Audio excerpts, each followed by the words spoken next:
Let's break this down according to how I perceive this. So, because this is kind of emotional for me. Know this once and for all. Your best guy? Girl. Whatever. Versus our best guy. The Brad. I'm Brad. I can read. You got folded up, Brad. Get her!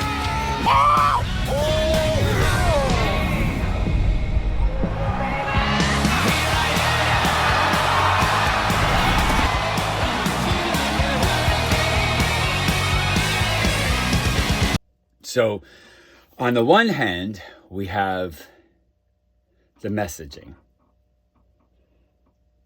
Empowerment of women, leaving the past behind, and creating a separate but sort of equal national flag football for women. Separate but equal. Now, I get it. Flag football. It actually should be that way for all sides. Boys and girls. Here's why. Do you know what concussions cause? Do you? They have troubles regulating their emotions, anger, and such. It's a lifelong illness that they will suffer. And with each knockdown to the ground, it just gets worse and worse and worse. So, but now the broader aspect of the problem. The problem. We're still feeding the hierarchy. We're still feeding the hierarchy. And now we're targeting women into the field. Now, I get it. There's a lot of things that can be said here. And I'm going to explain a few things on the reasoning behind here. So let's start with the reasoning behind here. I've made this video before, and there's a whole bunch of conversation that I'm not going to have here because you'll have to watch other videos. But competition and fear are not inherent human traits. They're learned behaviors. And they have been ingrained into our society for a fundamental purpose. Competition is the building block for which you build hierarchy, social structure, misogyny, misandry, which leads you all the way to war and discrimination. That's fundamentally a building block upon which you build all of that. So, now the other part of that.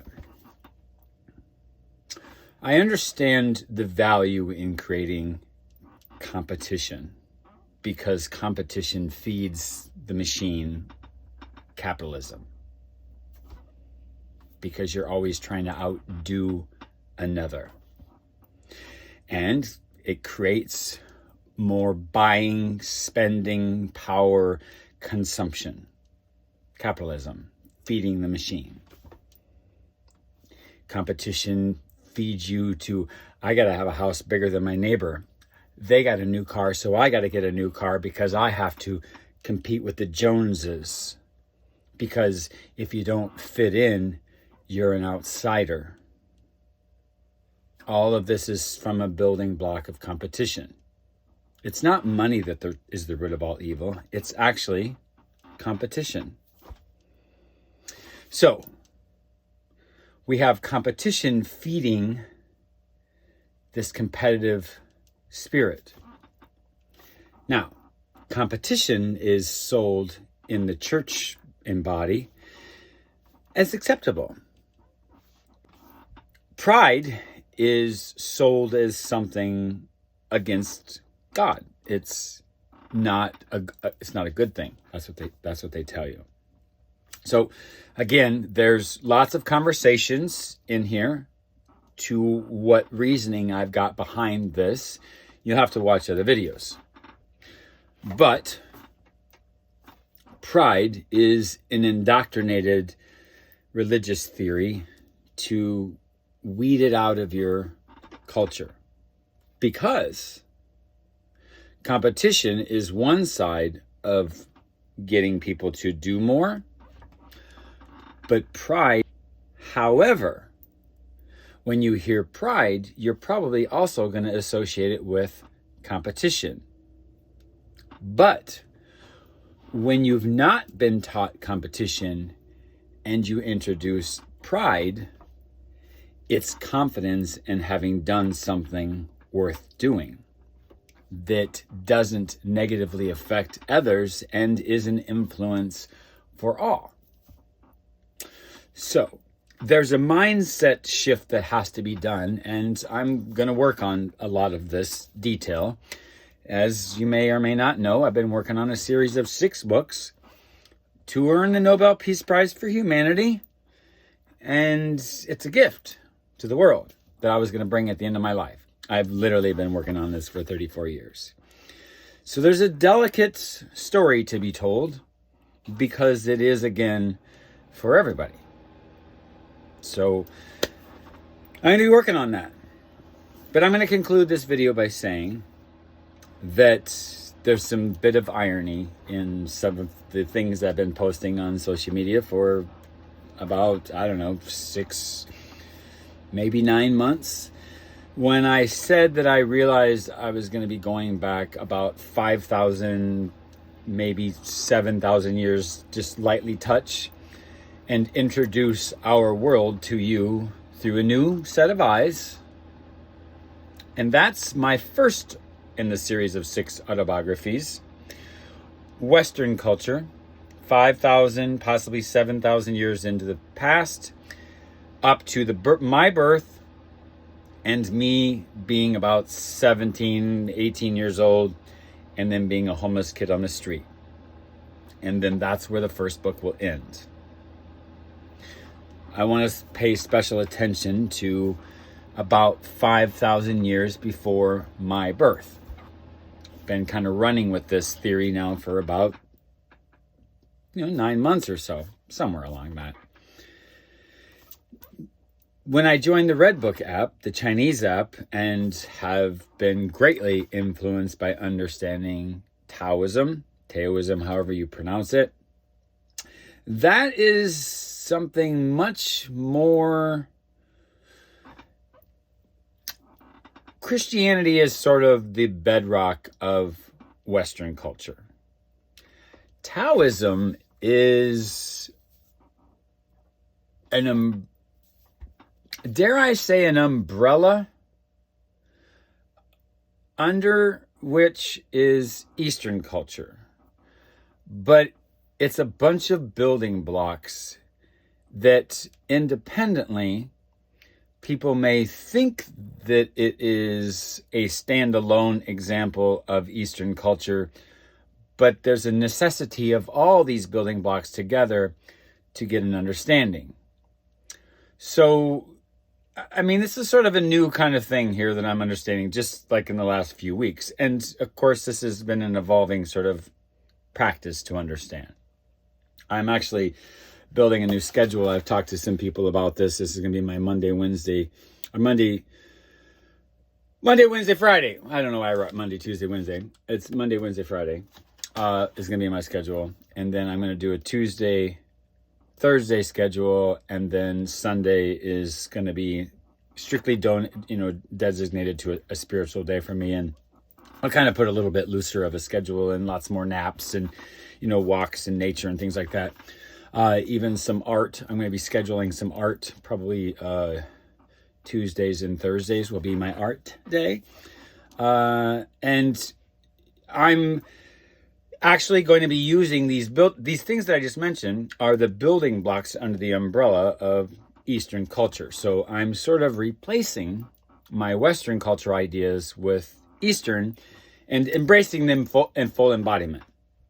So while in this new journey on the Redbook app, it was become very apparent to me, and here you're about to connect all the dots to a point, it has been very heavily influenced to me to start studying about 5,000 years ago into Chinese culture and, different dynasties that came about and, sort of what kind of things enveloped in there, good, bad, and indifferent, and then how they are building blocks into the modern Chinese Eastern philosophy. Now, there is within this story a common similarity 5,000 years ago. Same cultures, like same sort of mindset, timeline of culture exists. And the same can be said with the Middle East. And I'm also going to be diving in with that same sort of approach with the Middle Eastern culture as well.